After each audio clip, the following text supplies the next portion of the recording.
Neck tags or ear tags. I've switched from using ear tags over to neck tags, and I want to give you a few reasons why it's worked out better for me. One reason is I can more easily see the tag on the sheep from a distance and find out what it's doing and know that sheep either has a problem like with its flocking instinct or that's causing problems and I want to get rid of it.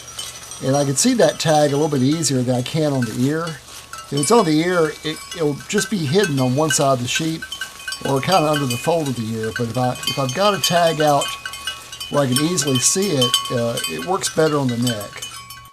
Now here's a small ear tag in a sheep's ear, and it's just too small to read. There's no way you could use this anywhere except in the sheep chute. And that's not when you want to identify the sheep. You want to identify the sheep when it's out interacting with other sheep. For example, I had this one sheep that would get out all the time, and I couldn't see the tag number, and so it was hard for me to identify the sheep when you got a lot of sheep. Now here's a slightly larger ear tag, and it's still not visible that well from a distance. It can be hidden easily inside the fold of the sheep's ear. This tag is even larger, and you can see that you can only see the tag when the sheep looks right at you or from a certain angle. It's not necessarily obvious from all angles. Now here's an even larger tag that you can see from a distance if the sheep's head is turned the right way. But the problem with it is it'll get stuck in a fence or inside a hay bale and it'll get pulled out. And these large tags are what I used to use, and this is what happened. All my sheep started looking like this sheep, where it's got a big rip in its right ear. Now it's got the scrappy tag in the left ear, but the right ear, where it had that big ID tag, it just got pulled out. And it either got caught in a fence or it got caught inside a hay bale. Because in the winter, when a sheep starts browsing on a hay bale, they'll stick their head all the way inside the hay bale to get the freshest hay they can. And that tag will get wedged either against some hay or against one of the strings inside the hay bale. It'll pull it right back off. So when I started looking at using neck tags and neck collars, the first place I went to was Premier One, and they've got a lot of great equipment there. But their bell collars are pretty expensive. Now, I've had these collars for about 15 years. They never wear out. And that's what you want to have if you're going to put bells on your sheep. You want this big, thick collar. The one I use is the 26-inch length. I don't use the longer 30-inch length. It's just too big for St. Croix. You want the 26-inch length, and I leave them as tight as possible so they don't come off their heads. But if you don't have a bell and just want a tag, an ID tag, $3.75 is a lot of money. So I looked at using this poly chain and clip for the neck tags. It's $2.70 a piece, but you multiply that out times 100 head of sheep, that's $270. It all adds up. So I was looking for a better solution. So I asked my third generation farmer friend that lives in the next holla what he uses for his sheep, and he just uses this plastic chain he gets at Lowe's. It's $17 for 25 foot. And that comes out to 72 cents a foot, which is pretty cheap. And when I use this 25-foot plastic chain, it produced somewhere between 15 to 17 sheep collars. So it came out to be about $1 per collar, which was a lot cheaper than these other options. And to connect the collar together around the animal's neck, I use these heavy-duty ultraviolet black cable ties, and they're rated to be outdoors. They're 120 pounds in tensile strength, only $3.37, which is pretty cheap. And I'm using 4 of these per each collar, so that's about 12 cents a collar. And I use 2 to hold the collar around the animal's neck, and then 2 more to hold the tag onto the collar, just as backup. So it's really cheap. Then I looked at these large neck tags for Premier, and they're going for like $5.25 a tag, which is a lot. Plus, they're only printed on one side, so if it flips over, you can't see it on the other side. That's pretty much what you're going to get down at the co-op. All these large tags are just really expensive.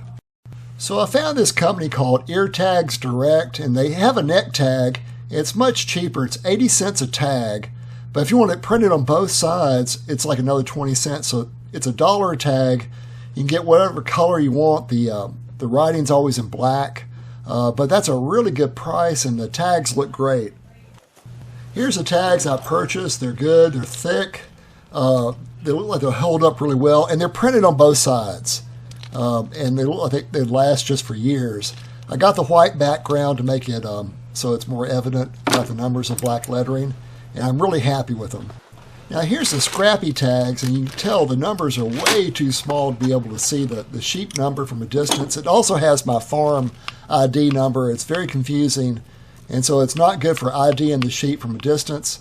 And it comes with these different kinds of applicators, and honestly they're all horrible. When you try and pierce a sheep's ear, they don't like it.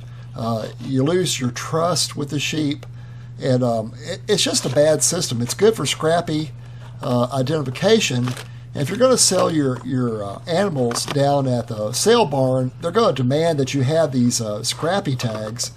So I guess you got to get used to it if you're going to sell commercially. I usually sell to an individual, and you don't need scrappy tags for selling to an individual. Only if you go across state lines or to a commercial operation do you need these scrappy tags.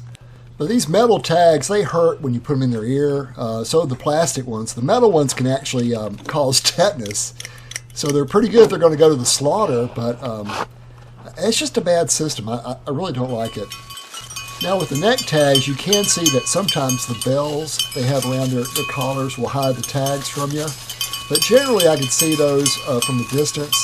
I can find out who's got a bad flocking instinct, or the other thing is to see how many lambs they produce. Sometimes they have triplets or twins or just singles.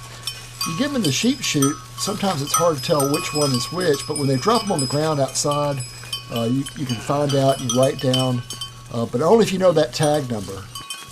And a mama ewe is not going to let you just walk up to her and check her tag number and her scrappy number and all that, and just play with her ears. If she's got babies, she's going to take off running. And that's what you're going to see when these sheep are out by themselves. You're going to have to look at them from a distance. You're not going to just walk up to them and check their ears. So these neck tags really help, and they'll help you identify not only how many babies each mama is having, a little bit easier, but also which sheep need to go to the processor. I've had some that would continually get out or cause problems or not have a good flocking instinct. They take off and run by themselves, and these tags help me identify that sheep from a distance. Well, thanks for watching the video.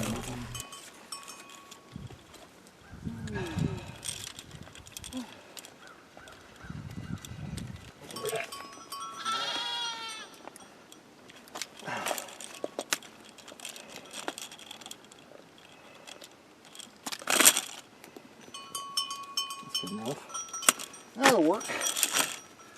9. Put this in my back pocket. Put this in my front pocket.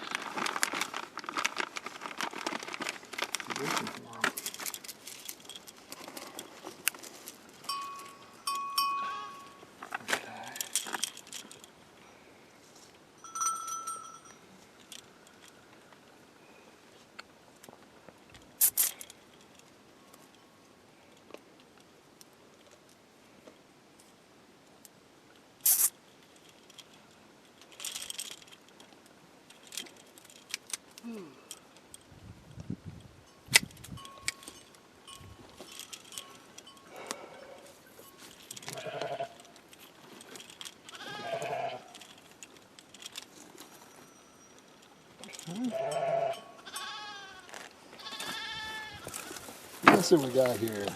Got 2 of these boys. Hey boys. Well, you're a little one. I'm going to tighten you up a little bit. Like that. Okay. You get a little bit bigger, we'll loosen you up. You sure are a trusting little soul, aren't you? Alright, so we're going to put another one on you, just in case. That way we won't lose it. Keep up with you, huh? We can come back to it later and cut that off. Where's that good baby? That's a lot easier than having your ears perforated. Yep. Let's Sorry it's taking so long. No, that's alright. Okay.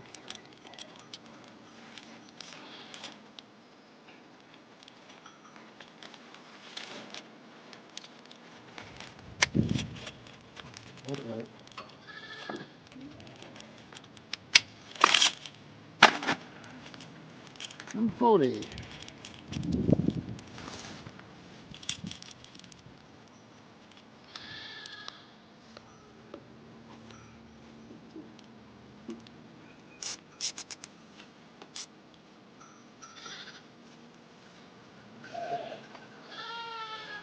Yeah, I'm in my first YouTube short today. Oh, really? Yeah. Figured out how to do it. What was it about? Sheep. But Cool. it was a minute 30 seconds. Nice. And you just change the perspective. The aspect ratio. Yeah, so where it's like instead of 19 by 20 by 1080, it's like 1080 by 19 by 20. Yeah. You can switch it around, you know. Yeah. Yeah, you just put it in portrait mode, basically. Look in here. Here we go. I think this one. I'll go ahead and leave you all the way out. I think I'll come over your head. I think you'll be okay. You go into it pretty quick. If you don't, I'll just find it out there in the pasture somewhere. I'll tell you what. There, Paul. Ah! Put it one down. Leave an extra loop. Can you see okay? Mm-hmm.